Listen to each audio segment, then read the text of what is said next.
Bueno, el vocero del comando de Michelle Bachelet, Álvaro Elizalde, anunció que va a solicitar una audiencia con el ministro del Interior, esto por una supuesta intervención por parte de las autoridades en actividades que realizó la candidata en Dichato. Los vecinos de la zona habrían declarado que reciben presiones del gobierno, el que les quitaría los beneficios en caso de apoyar a la exmandataria en las próximas elecciones. Vamos a profundizar de este episodio y también vamos a conversar de otros temas que tienen que ver con nuestra contingencia. Nos acompaña en CNN Chile Marco Moreno, analista político. Muchas gracias por estar junto a nosotros, Marco. Hola, Viviana, ¿cómo estás?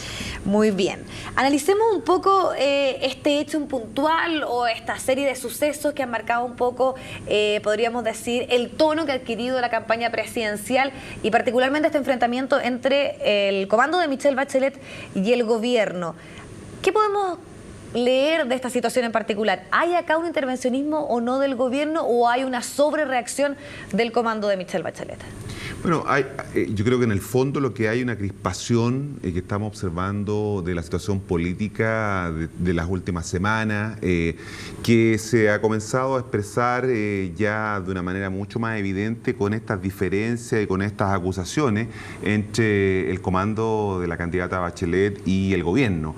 Evidentemente, el gobierno creo que ha sobrereaccionado en su respuesta, ¿no? Esto que la vocera de gobierno, que el ministro de Desarrollo Social salgan increpando a la candidata Bachelet o a su comando por estas acusaciones, creo que es subir en un escalón o en dos escalones la tensión respecto de estas diferencias, que son normales en una campaña política. Siempre van a haber este tipo de acusaciones, ¿no?, de intervencionismo del gobierno. Creo que ha faltado un poco de mesura de ambos lados en ver cómo se maneja el tema, ¿no? Y eso da cuenta, como te decía, de esta crispación que estamos observando del clima político. En ese sentido, tal vez lo que le correspondería al gobierno es mantenerse un poco más al margen y tal vez pensando en que este va a ser un año electoral y en que sin duda van a haber una serie de enfrentamientos, tal vez que no inmiscuirse más allá de la cuenta. Y sobre todo te lo comento porque hasta el día de hoy siguen respondiendo a estas acusaciones de posible intervencionismo y también es interesante ver el lenguaje que se utiliza, porque hay un emplazamiento mucho más directo donde tal vez se busca que la figura de Michelle Bachelet ya no tenga esta cierta autoridad, porque las palabras de, por ejemplo, Joaquín Lavín son de tutearla, o se hace mucho énfasis en la candidata socialista. Eso también podríamos sacar ciertas lecturas de la forma en que se responde. Sin duda, lo que uno esperaría de este gobierno, como de cualquier gobierno, porque esto corre para todos los gobiernos, es una neutralidad en una elección como han sido las últimas elecciones en Chile, que son muy reñidas, ¿no? ¿Y puede haber neutralidad cuando el gobierno también se está jugando algo acá, que finalmente la continuidad de la alianza en este caso? Bueno, por eso te digo, o sea, lo que uno esperaría sería eso, ¿no? Lo que los gobiernos tienen la tentación muchas veces de pasar ese umbral, y eso termina siendo sancionado por la gente, porque la gente, a través de los medios de comunicación, de las redes sociales, comienza a tener mucho detalle, mucha información de lo que está ocurriendo. Y por lo tanto, esta reacción del gobierno con este emplazamiento que hace el ministro de Desarrollo Social, Joaquín Lavín, en un tono muy coloquial, sí, poco creíble, creo yo, ¿no? Cuando uno ve esas imágenes por televisión, los ciudadanos sienten que eso está muy pauteado, muy maqueteado, y por lo tanto le resta credibilidad. Yo creo que y eso lo hace pensar a uno, a los ciudadanos más todavía, de que esto es una puesta en escena, que hay cierta racionalidad, que está pensado hacerlo así. Entonces, eso nos da a entender que hay una preocupación por parte del gobierno de lo que está pasando efectivamente con la candidatura o con las acciones que desarrolla el comando de la candidata Bachelet, ¿no? Por lo tanto, creo que allí, te insisto, lo que uno debería esperar de este gobierno, de los anteriores, de los que vengan, es una posición de neutralidad, porque en Chile las elecciones se ganan con un margen de diferencia muy escaso, ¿no? Y por lo tanto nadie puede aquí plantear que tiene un control, una mayoría absoluta, y por lo tanto es muy importante ser muy sutiles y muy cuidadosos en el manejo comunicacional de estos temas. Otro tema que también ha estado fuertemente en el debate tiene que ver con la fórmula o la supuesta estrategia del comando de Michelle Bachelet de muchas veces no exponerla o que no esté constantemente respondiendo a preguntas que tienen que ver con la contingencia o a los ataques que hay contra su figura o contra su gobierno. Eso ¿En qué puede traducirse a la larga? Porque finalmente desde el comando siempre se ha asegurado que no es así, que finalmente solamente se responden los temas que tienen una cierta relevancia, pero por otro lado sabemos que se le acusa de hermetismo, de secretismo y de no asumir su condición de candidata y mantenerse un poco en su condición de expresidenta. El blindaje excesivo que se ha hecho y que uno lo ha visto a través de los medios de comunicación, creo que no contribuye a acercar a la candidata cuyo principal capital político es ese, la cercanía, ¿no es cierto?, con los ciudadanos, pero también los ciudadanos que ven a través de los medios de comunicación muchas veces sus intervenciones. Y este excesivo o esta reserva o recelo que se ha tenido respecto de sus apariciones públicas, creo que no contribuye a esa idea que hay respecto de la cercanía que ella tiene como principal capital político. Creo que se de alguna manera afecta ese capital político cuando se le trata de resguardar de manera excesiva, y eso uno lo observa y lo percibe, ¿no? ¿Y eso puede ser interpretado como un exceso o como una cierta soberbia? ¿Se puede hacer esa lectura? Porque ya muchos hablan y obviamente increpan a la candidata Michelle Bachelet respecto a esta actitud y finalmente dicen que es un poco soberbia, que también otros dicen que esto es una forma de responder a la alta popularidad que tiene y que ella juega las reglas del juego que le parezcan bien, o sea, que finalmente no tiene por qué seguir las que está, por ejemplo, imponiendo el resto de los otros candidatos. Yo creo que los tiempos más bien. Sí, más que soberbia, creo que obedece a una estrategia de campaña, una estrategia electoral deliberada, digamos, pensada, de exponer lo menos posible, de no agotar su capital político, por lo menos en esta primera etapa que concluye en un mes más, que son las celebraciones de las primarias, ¿no? Después, los otros meses que restan entre la elección primaria y la presidencial, seguramente vamos a ver una mayor exposición de la candidata Bachelet. Ahora se supone ungida como representante de la nueva mayoría o de los partidos que la van a apoyar, y por lo tanto debiera uno esperar que eso sea así, pero lo que yo creo que está ocurriendo hoy día es que está respondiendo también a una estrategia electoral, una estrategia de campaña que está pensada y estructurada de esa manera, ¿no? Y que han sido bastante cuidadosos en seguir ese diseño. Que además también tú lo que planteas es que lo más probable es que de aquí a las primarias no cambie mucho. No cambie, de hecho se plantea que son muy pocos los enfrentamientos que van a haber en términos de debates televisivos.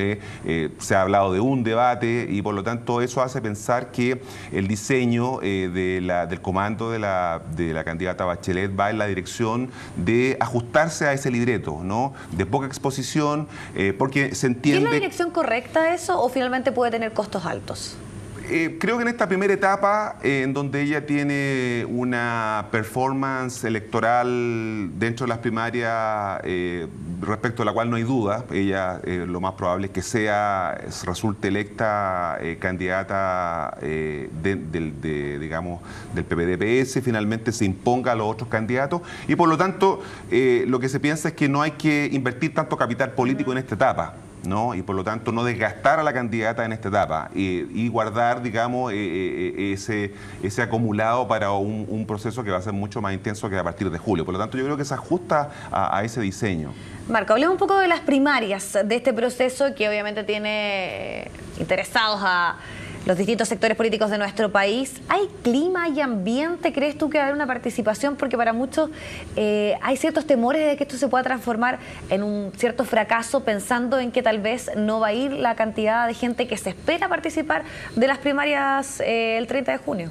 Yo creo que no hay un clima muy, digamos, predispuesto a que las primarias sean un acontecimiento importante, ¿no? Lo cual implica un riesgo para nuestro sistema político, ¿no?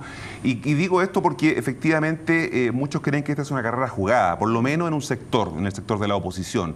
Es probable que en la alianza la competencia sea mayor, ¿no? Porque ahí sí que hay una disputa que todavía no podemos decir que está totalmente resuelta, es abierta todavía el resultado, pero en la oposición creo que la facilidad con que seguramente la candidata Bachelet se va a imponer el día 30 de junio hace que los esfuerzos no estén muy concentrados en esa actividad. Pero eso implica, como tú decías, un un peligro, ¿no? En términos del país, ¿no? En términos de que es muy probable que la gente tampoco se sienta movilizada a participar, no solamente porque no porque no tenga interés, sino porque no cree en ese espacio, claro, ¿no? Porque duda de que efectivamente eso sirva para algo, ¿no? Y lo complicado es que aquí se instale, ¿no es cierto?, con la no participación, como ya viene ocurriendo desde las elecciones municipales, con un padrón electoral mucho más amplio, con inscripción voluntaria, con voto, digamos, en donde no hay una obligación de por medio, se pueda instalar este fantasma, ¿no es cierto?, de la desafección política, del desinterés por la política. Y en ese sentido, ¿cuánto se juegan tanto la oposición como el oficialismo respecto al número de votantes o de personas que puedan convocar a participar en este proceso?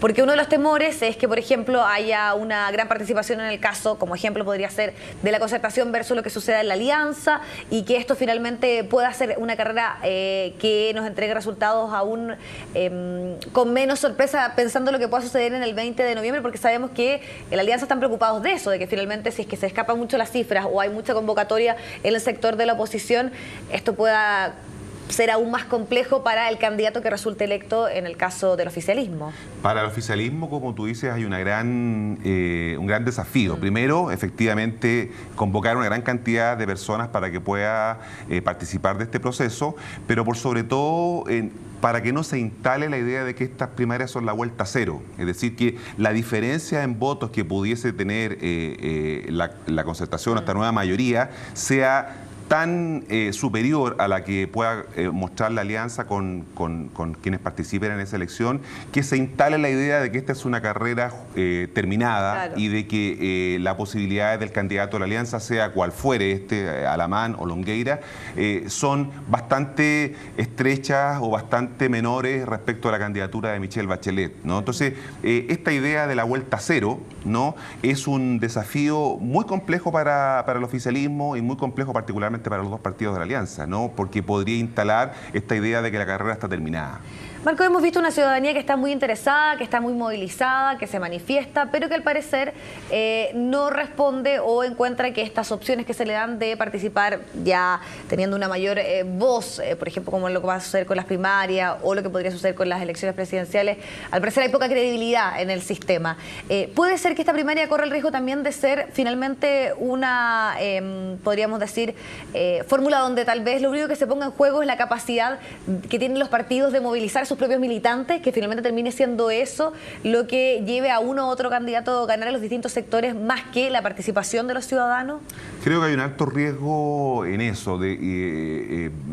Tenemos una tradición muy escasa en relación con las primarias. Lo que teníamos, sí, eran primarias convencionales en los partidos, fundamentalmente que son la oposición hoy día.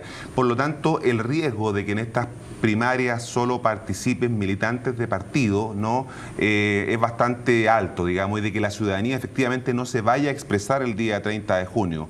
Y eso supondría, ¿no es cierto?, un fracaso para este sistema, porque evidentemente demostraría que lo que la gente no está interesada en participar, claro, porque no cree en la política ni en los políticos, ¿no? Y pondría una vez más una fuerte preocupación sobre la representatividad de nuestro sistema político, sobre la calidad de nuestras instituciones, de la política, los partidos políticos, la democracia en general.